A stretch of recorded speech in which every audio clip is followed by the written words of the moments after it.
Amados irmãos,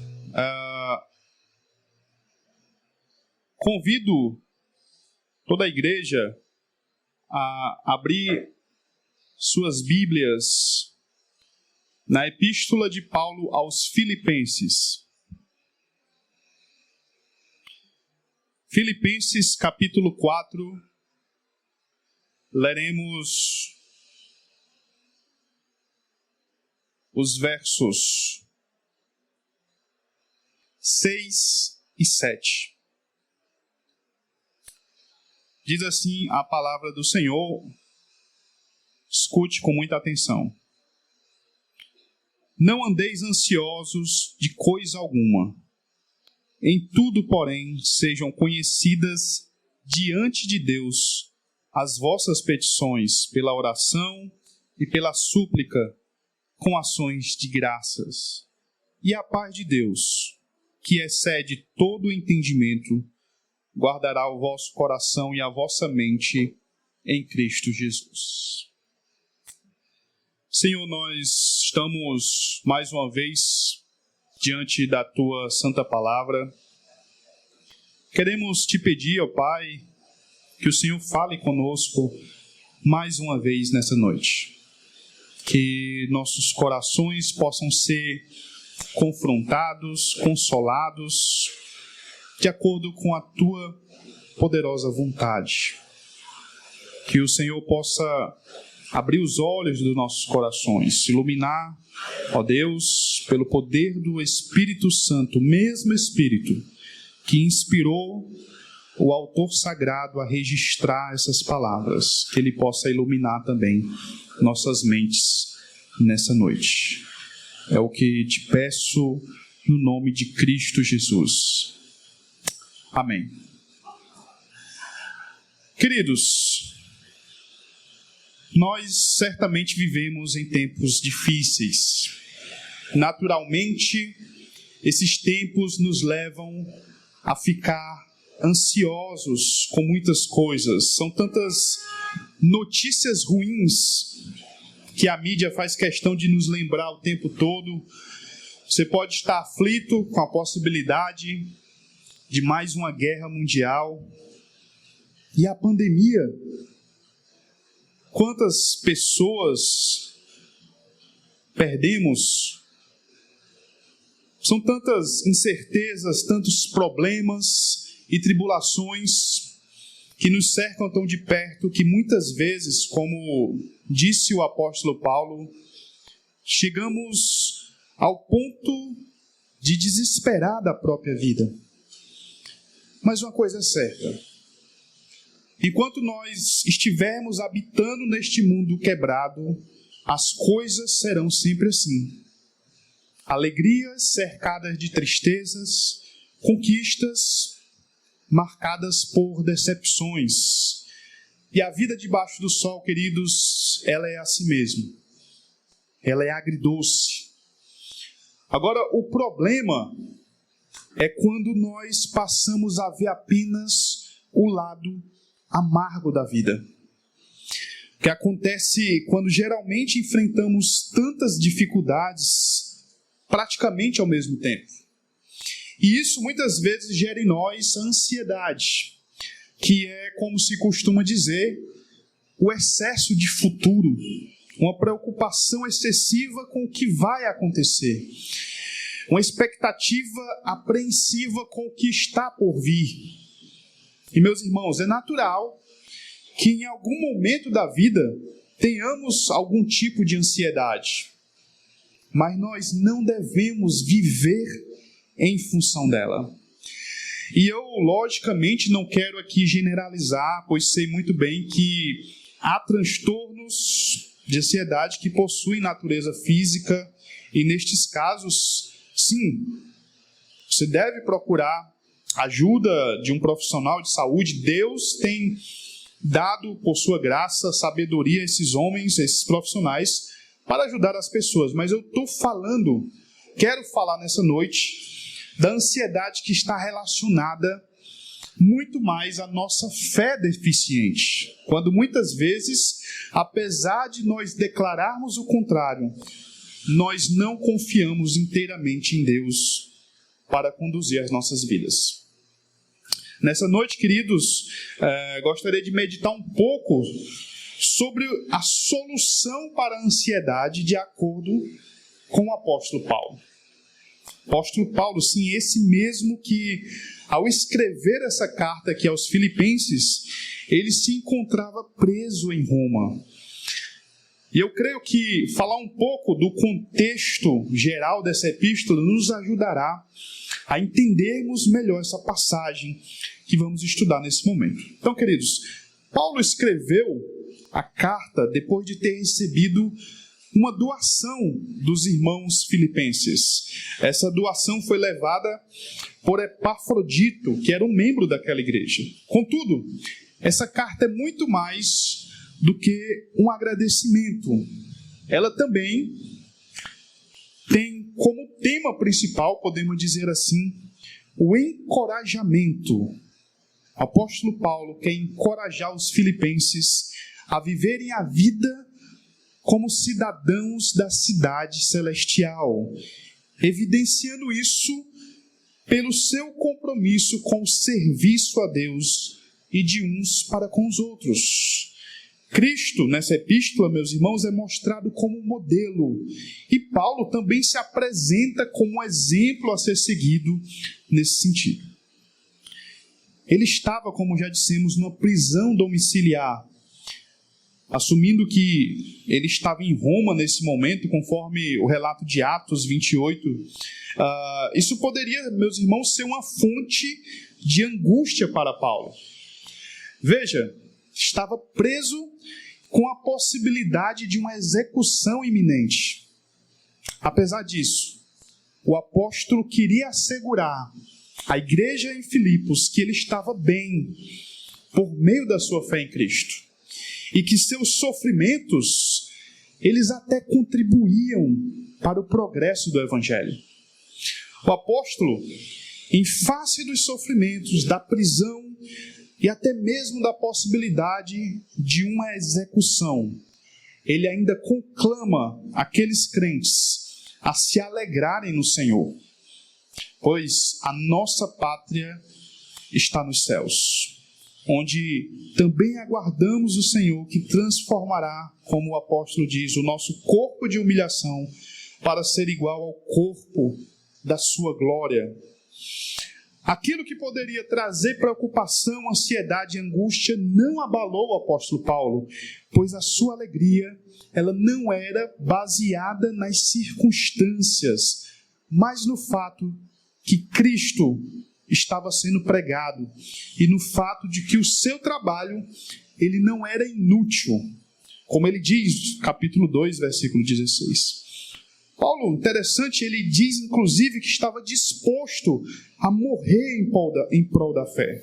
E ainda assim ele declara sua alegria, como nós podemos ver no capítulo 2, versículo 17. Ele diz o seguinte: entretanto, mesmo que eu seja oferecido por libação sobre o sacrifício e serviço da vossa fé, alegro-me e com todos vós me congratulo. Assim vós também, pela mesma razão, alegrai-vos e congratulai-vos comigo. Quando dizemos isso, queridos, pode parecer que o apóstolo era alguém insensível às situações da vida e por isso ele poderia estar sempre alegre, mas não é esse o caso. Podemos ver, por exemplo, que ele declara a saudade que ele tinha daqueles irmãos, capítulo 1, versículo 8. Ele tinha tristezas, capítulo 2, versos 27 e 28, ele relata isso. O apóstolo Paulo, assim como nós, era um homem que possuía sentimentos, mas isso não dominava a sua vida, pois ele tinha um modo correto de pensar.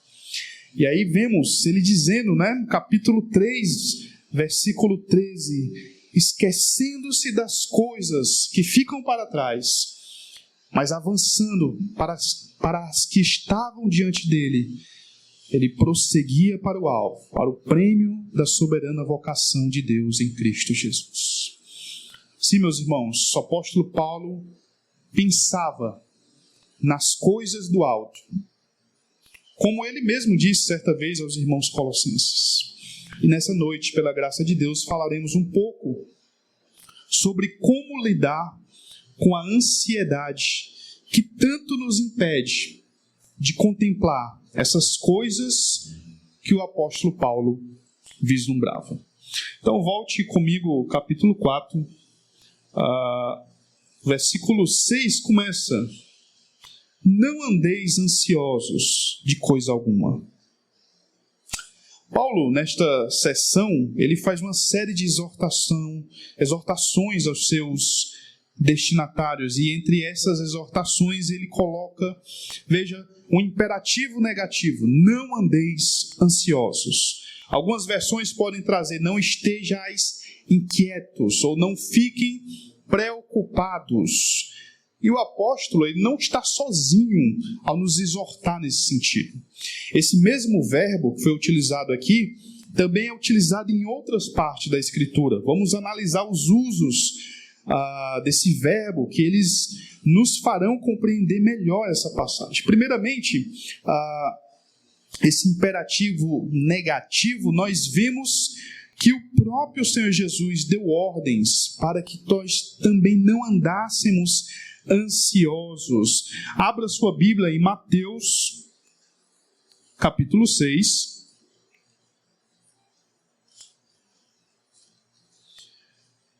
Veja o versículo 25.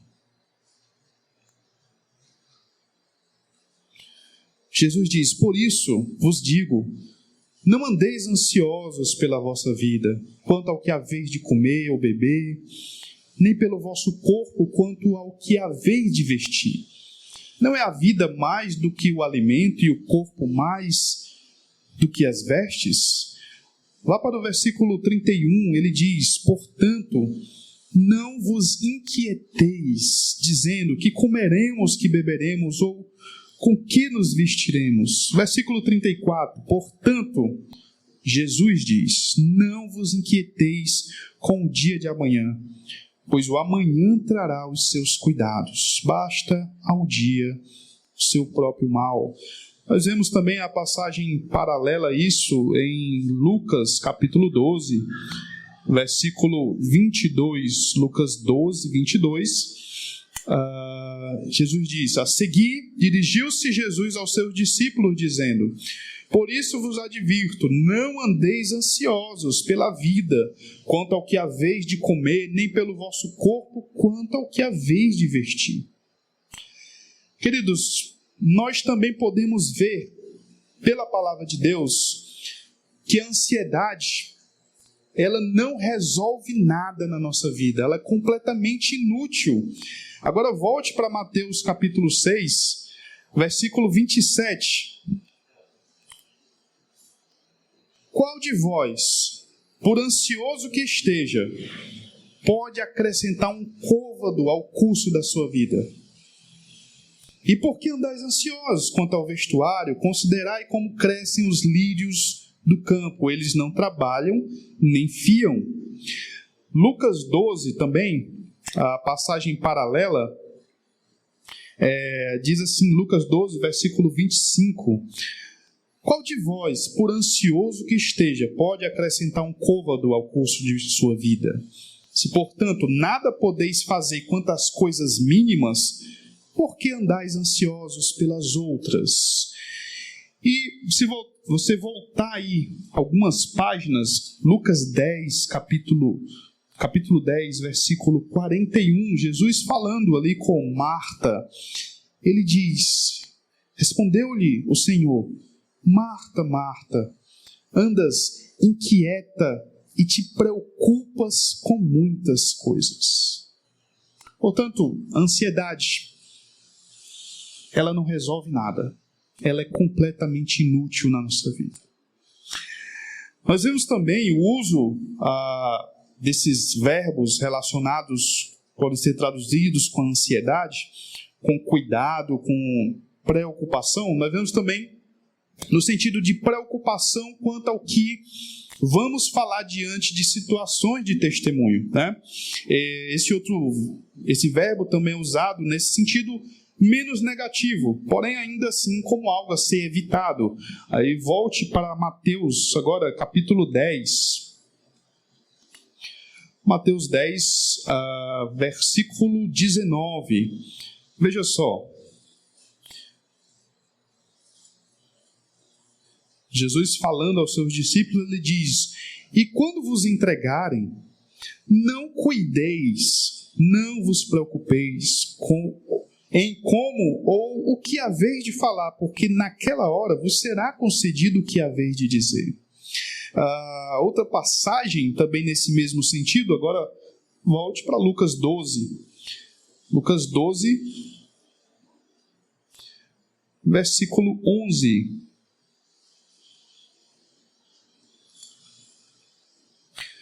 Quando vos levarem às sinagogas e perante os governadores e as autoridades, não vos preocupeis quanto ao modo por que respondereis, nem quanto às coisas que tiverdes de falar. Então veja, os verbos analisados aqui, eles sempre são no sentido de que nós devemos tirar da nossa vida a preocupação pelas coisas, pelo nosso sustento, a preocupação no sentido de querer resolver alguma coisa que não pode ser resolvido pela mera preocupação, a preocupação de falar aquilo que o Senhor nos manda dizer. E também nós vemos esse mesmo verbo usado aqui no Novo Testamento, agora com um sentido positivo, né? Nós vimos os sentidos mais negativos, no sentido de cuidado. Esse mesmo verbo também é utilizado nesse sentido de cuidado. Primeiro aos Coríntios, capítulo 7, leremos apenas essa passagem como exemplo.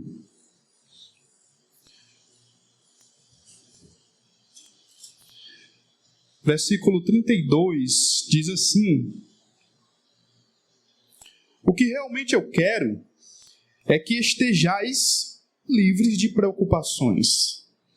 Quem não é casado, cuida das coisas do Senhor, de como agradar ao Senhor, mas o que se casou, cuida das coisas do mundo, de como agradar a esposa, e assim está dividido. Também a mulher, tanto a viúva como a virgem, cuida das coisas do Senhor para ser santa, assim no corpo como no espírito. A que se casou, porém, se preocupa com as coisas do mundo, de como agradar ao marido. Que é apenas para exemplificar o uso desse mesmo verbo que Paulo utiliza na nossa passagem de Filipenses 4, para mostrar que a Escritura lida bastante com essa questão da preocupação.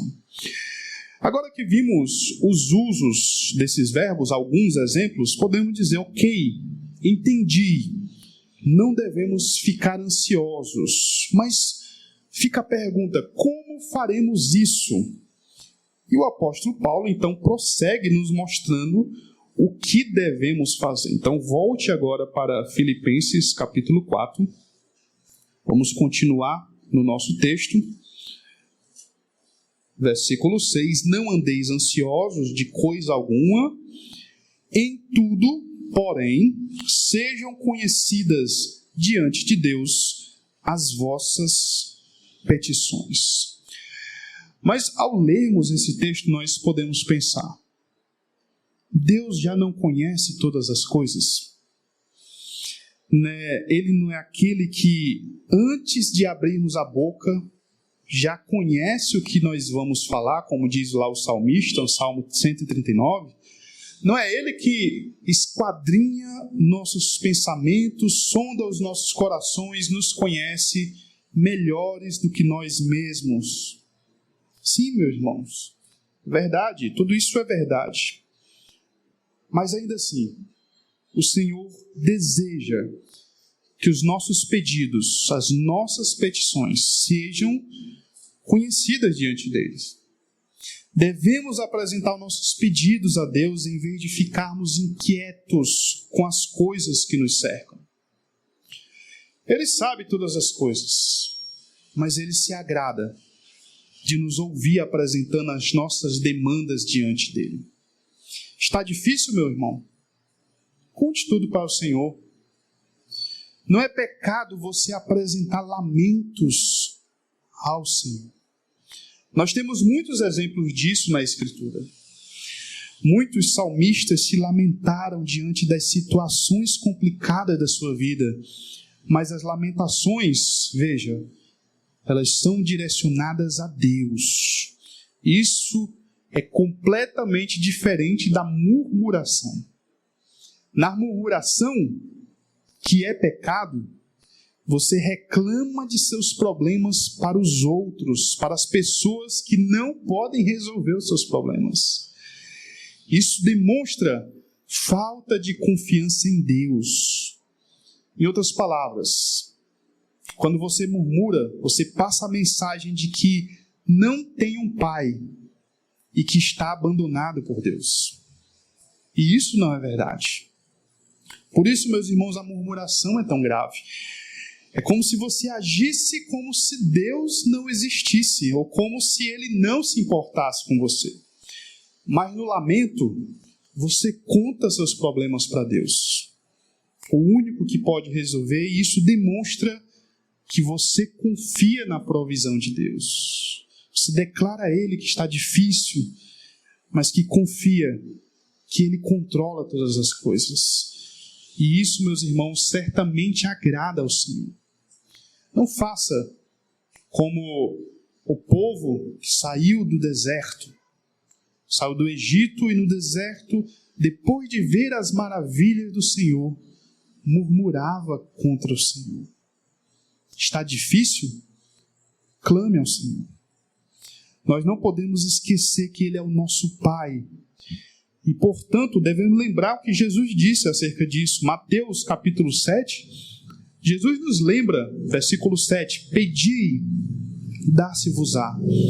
Buscai e achareis, batei e abri-se-vos-á, pois todo o que pede recebe, o que busca encontra, e a quem bate, abrir-se-lhe-á. Ou qual dentre vós é o homem que, se porventura o filho pedir pão, lhe dará pedra? Ou se lhe pedir um peixe, lhe dará uma cobra? Ora, se vós que sois maus, sabeis dar boas dádivas aos vossos filhos, quanto mais vosso Pai que está nos céus dará boas coisas aos que lhe pedirem.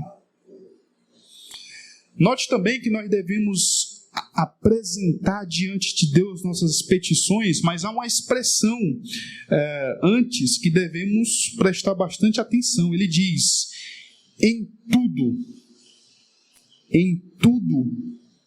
sejam conhecidas diante de Deus as vossas petições. E o problema, queridos, da nossa ansiedade é que muitas vezes Deus é o nosso último recurso. Somente lembramos dele quando todas as instâncias já estão esgotadas. Mas será que não é isso, não é exatamente isso que está gerando inquietação no seu coração? Precisamos colocar o Senhor à frente de nossas vidas e, de fato, em tudo apresentarmos os nossos pedidos diante dele. O que é que você está precisando? Você já apresentou isso para Deus? Será que é a busca por aquele emprego que está gerando inquietação? Mas o Senhor foi consultado primeiramente em relação a isso? Ou você está tentando fazer primeiro com as suas forças para somente depois recorrer ao Senhor? É uma questão de saúde? Uma questão familiar, da igreja? Qualquer outra coisa que está tirando o seu sono? Por acaso, você já lembrou que o nosso Deus, Ele tem o controle de todas as coisas e que tudo, ao final, coopera para o bem daqueles que amam ao Senhor e redundará na sua glória? Peça ao Senhor, meu irmão, presente diante dele as suas petições, confie na sua soberana providência. Agora, queridos, se vimos o que devemos fazer, nós devemos, diante do Senhor, apresentar nossas petições. para não ficarmos ansiosos. Mas como devemos fazer isso? O apóstolo Paulo nos dá a fórmula. Ele diz: não andeis ansiosos de coisa alguma, em tudo, porém, sejam conhecidas diante de Deus as vossas petições, pela oração, pela súplica e com ações de graças. Então, veja, 3 maneiras como devemos apresentar diante de Deus. Pela oração, apresentamos as nossas demandas ao Senhor através da oração. Muitas vezes, esse é um recurso que nós não valorizamos como deveríamos. Queridos, nós temos acesso ao soberano do universo, aquele que criou todas as coisas, aquele que conduz a história humana, aquele para quem nada é difícil. É com ele que nós falamos quando levantamos a nossa voz em oração. Você já parou para pensar que se você tivesse acesso ao prefeito dessa cidade, a qualquer hora, para apresentar a ele alguma demanda, ao governador, ao presidente, ou qualquer outra autoridade, certamente isso é algo impensável para a maioria de nós. Nós não temos acesso, nós não temos abertura com essas autoridades. Nós precisaríamos marcar um horário, teríamos um tempo muito limitado para falar com eles. Mas você tem abertura para falar o que quiser, pelo tempo que precisar, com aquele que criou todas as coisas. Aquele que sustenta o universo, que controla a história e tudo que existe. Você já parou para pensar nesse privilégio, querido irmão? E por que que você abre mão desse privilégio? Por que que nós abrimos mão desse privilégio que o Senhor nos deu? Lembremos do que Tiago nos fala a respeito da oração. Tiago, capítulo 5. Abra comigo a palavra do Senhor. Tiago, capítulo 5. A partir do versículo 13.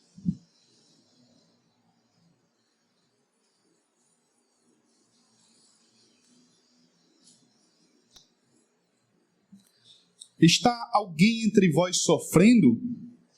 Faça oração. Está alguém alegre? Cante louvores.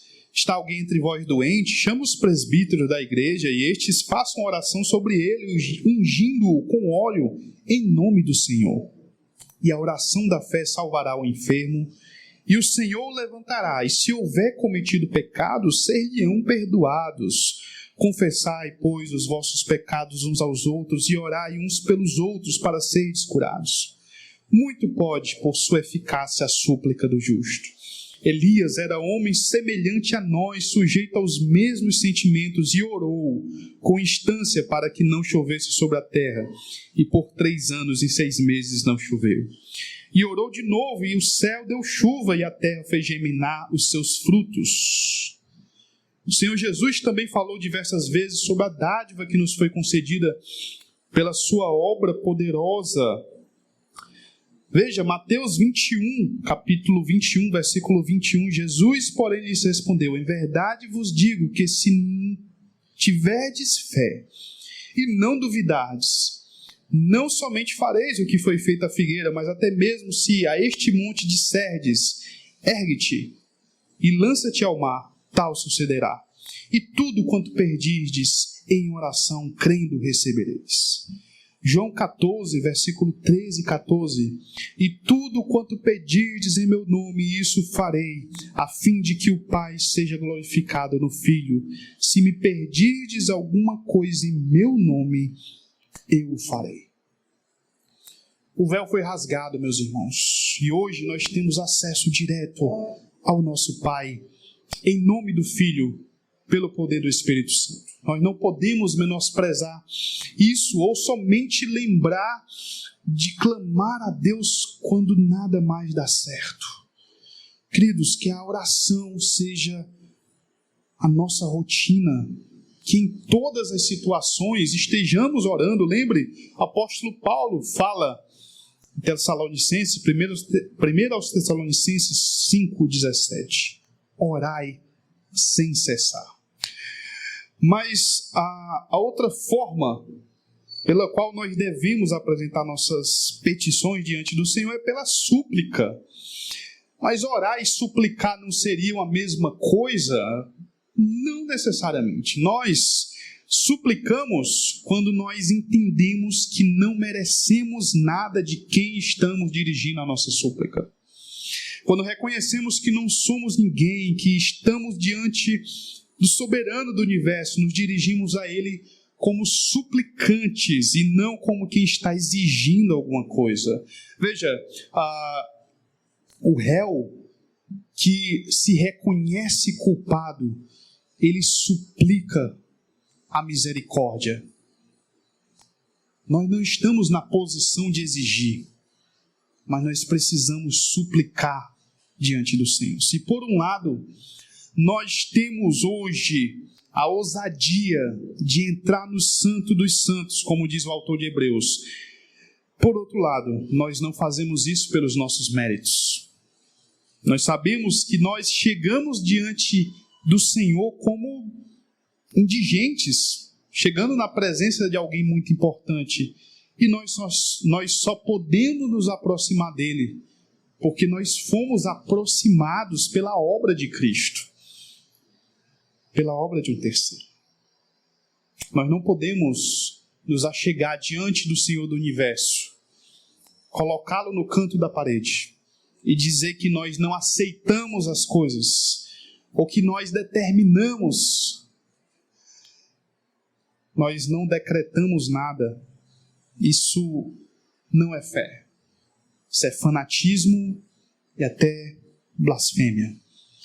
Nós sabemos que nós não somos nada. Nós não temos direito a nada. Mas pedimos ao Senhor, confiados no seu grande amor e na sua misericórdia.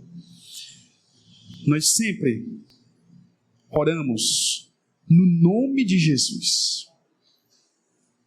É pela obra de Cristo, é pelos méritos de Cristo que nós nos aproximamos de Deus e nós suplicamos o favor do Senhor. Você já suplicou ao Senhor por alguma coisa na sua vida? Você já se derramou aos pés desse soberano, clamou, sabendo que está diante do seu Pai, para apresentar suas angústias, suas inquietações? Será que não é pela falta disso que nós nos encontramos inquietos, ansiosos com tantas coisas? E finalmente, queridos irmãos, Paulo diz que não somente com a oração e súplica, mas com ações de graças, finalmente devemos apresentar as nossas demandas diante de Deus com espírito de gratidão. Sim, a providência do Senhor é o melhor para nós, seja Ele concedendo o que nós estamos querendo ou não. Nós devemos nos dirigir a Ele crendo que a sua resposta ela é o melhor. Por isso, o espírito de ação de graças, de agradecimento. Mas aí eu gostaria de desfazer um entendimento errado que eu já ouvi por aí, de que nós devemos pedir já agradecendo por aquilo que pedimos, como se isso fosse uma garantia de que nós vamos receber, né? De certa forma, isso não é correto, meus irmãos, até porque, como o Tiago diz, nós nem sabemos pedir muitas vezes, né? Tiago capítulo 4, versículo 3 diz: pedis e não recebeis, porque pedis mal, para esbanjardes em vossos prazeres. Não é porque eu peço a Deus uma Ferrari e já agradeço, né? Senhor, eu estou te pedindo e já te agradeço pela Ferrari que o Senhor vai me conceder, que Ele vai se ver obrigado a me dar. Nós não estamos em posição de barganhar com o Senhor, mas o nosso pedido, a nossa súplica é com ação de graças, agradecendo pela providência dEle, seja Ele concedendo aquilo que nós queremos ou não. A providência do Senhor é suficiente para nós. Isso é fé. Fé é confiar que o Senhor vai fazer o melhor pela nossa vida. Seja trazendo aquela cura ou não. Seja Ele abrindo aquela porta ou não. Seja Ele evitando a guerra ou não. Fé é a confiança na providência do Senhor. O que Ele está fazendo é o melhor para nós. Isso é fé. E por isso nós devemos ser gratos. Mesmo que isso inclua perdas para nós, mesmo que isso inclua sofrimento, Ele sabe de todas as coisas. Por isso nossas petições diante dEle devem ser com ações de graça. E aí Paulo vai nos falar do resultado de tudo isso, né? Não andeis ansiosos de coisa alguma, em tudo, porém, sejam conhecidas diante de Deus as vossas petições, pela oração, pela súplica e com ações de graça. E veja só o resultado. E a paz de Deus, que excede todo o entendimento, guardará o vosso coração e a vossa mente em Cristo Jesus. Resultado, quando colocamos todas as nossas demandas diante de Deus, da forma correta, diz respeito ao nosso coração e à nossa mente. A paz de Deus, que nós não conseguimos compreender completamente, por mais que nós nos esforcemos para isso, ela agirá em nossas vidas e nos livrará das ansiedades. A ansiedade que tira a nossa paz. Mas quando apresentamos nossos anseios, demandas e petições ao Senhor, da maneira correta, a sua paz, ela nos guarda. O Senhor Jesus disse certas coisas aos seus discípulos para que eles tivessem paz. Abra aí em João, capítulo 16. Discurso de Jesus aos seus discípulos, né? Bem conhecido antes dele fazer a oração sacerdotal pelos seus discípulos, que no capítulo 16 ele conclui dizendo no versículo 33: estas coisas vos tenho dito para que tenhais paz em mim. No mundo passais por aflições, mas tende bom ânimo, eu venci o mundo. Veja, queridos, Jesus fala de paz ao mesmo tempo de aflição. Uma coisa não exclui a outra. Paz não é a ausência de aflições. Paz é aquilo que Deus nos traz em meio às aflições. Veja, no versículo 7 da nossa passagem, nós acabamos de rever, que a paz do Senhor ela guardará tanto o nosso coração como a nossa mente. E aqui o sentido de guardar é o sentido militar de um soldado guardando o local. Alguns comentaristas, inclusive, falam, talvez Paulo tivesse em mente aqui, tivesse pensando no guarda romano que estava ali fazendo a guarnição da sua prisão domiciliar. Mas o que ele quer enfatizar é que o Deus Todo-Poderoso, Ele guardará nosso coração e a nossa mente. Sim, meus irmãos, nosso coração, esse que é tão enganoso, tão afeito a ídolos, tão traiçoeiro, esse coração, ele será guardado pela paz de Deus. Se o coração, ele é o centro das nossas vontades, nossos sentimentos, ele precisa ser muito bem guardado. O que é ansiedade, senão o fruto de um coração que não repousa no Senhor? Pois bem, a promessa é que ele será guardado pela paz de Deus. E a mente, o que é a nossa mente, senão aquela que projeta o que está em nosso coração?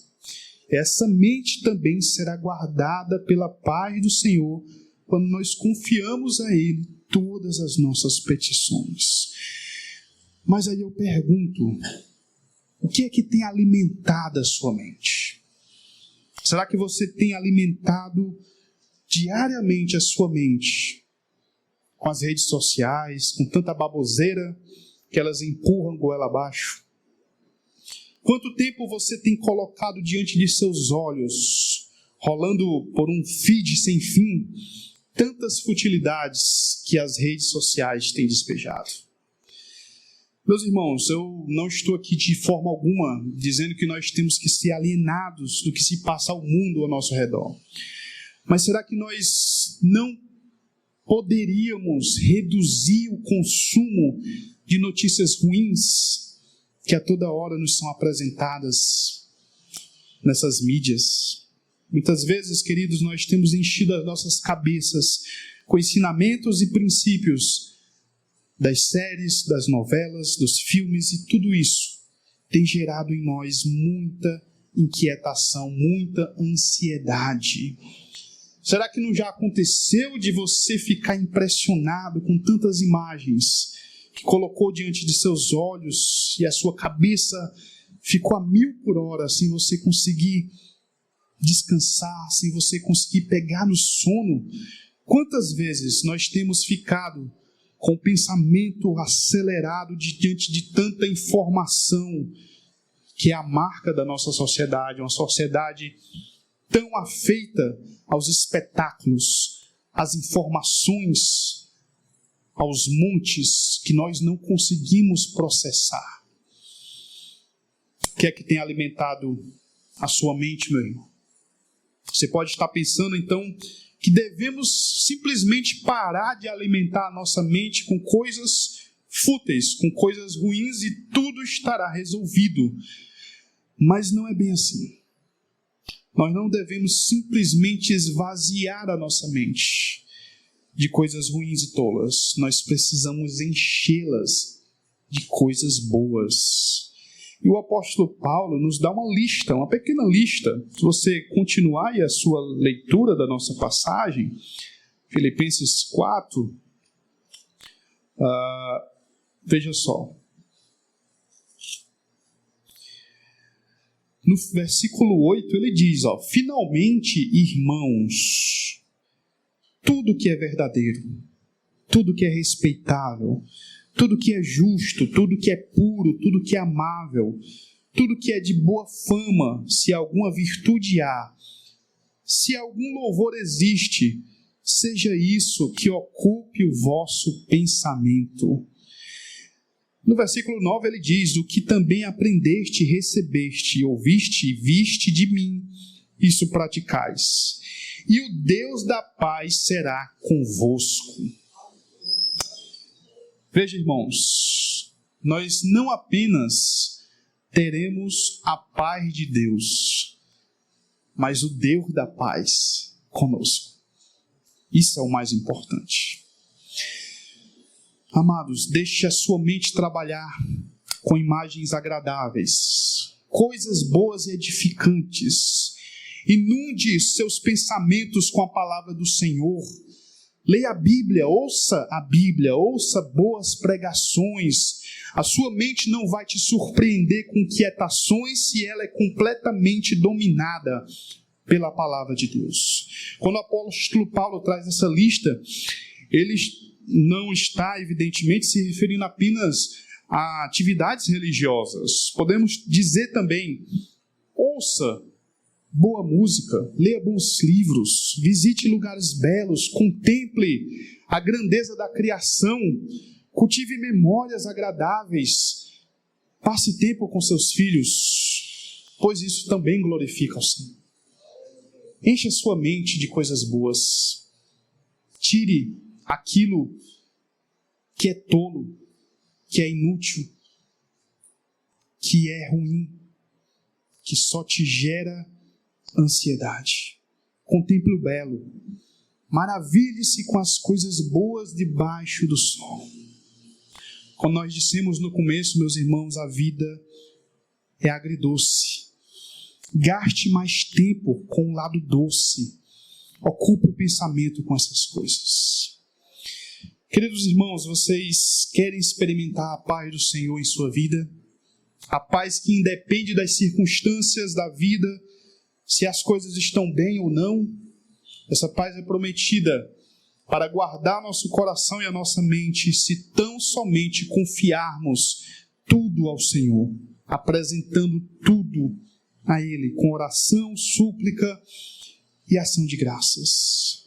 Vejam, irmãos, não se diz aqui que todos os problemas da vida precisam ser resolvidos para nós nos vermos livres das ansiedades. Nós não precisamos de resolver todos os problemas. Nós precisamos da paz de Deus guardando nossos corações, nossas mentes, mesmo em meio às dificuldades e aos problemas. O pastor Emílio Garófalo, certa vez, trouxe uma ilustração interessante que nos faz entender um pouco como é que isso funciona. Imagine que você assiste a um filme que tem uma cena triste que te faz chorar. Contudo, no final você descobre que aquele filme tem um final feliz. Agora imagine que você vai assistir o filme novamente, pela segunda vez, já sabendo do final.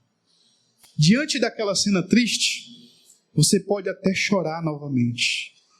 Mas apesar do choro, você conhece como as coisas vão acabar. Por isso, é até possível, como ele diz, esboçar um sorriso mesmo diante daquele choro. E assim é a nossa vida. Podemos e certamente iremos passar por momentos desagradáveis que nos farão chorar. As coisas terríveis deste mundo quebrado poderão querer nos deixar inquietos e preocupados, mas mesmo assim, o Senhor nos ordena: alegrai-vos, pois o final da história já foi escrito no céu. Ele é glorioso, porque estamos em Cristo Jesus. Vamos orar e rogar ao Senhor que nos conceda da sua paz, para que os nossos corações e as nossas mentes sejam guardadas por Ele.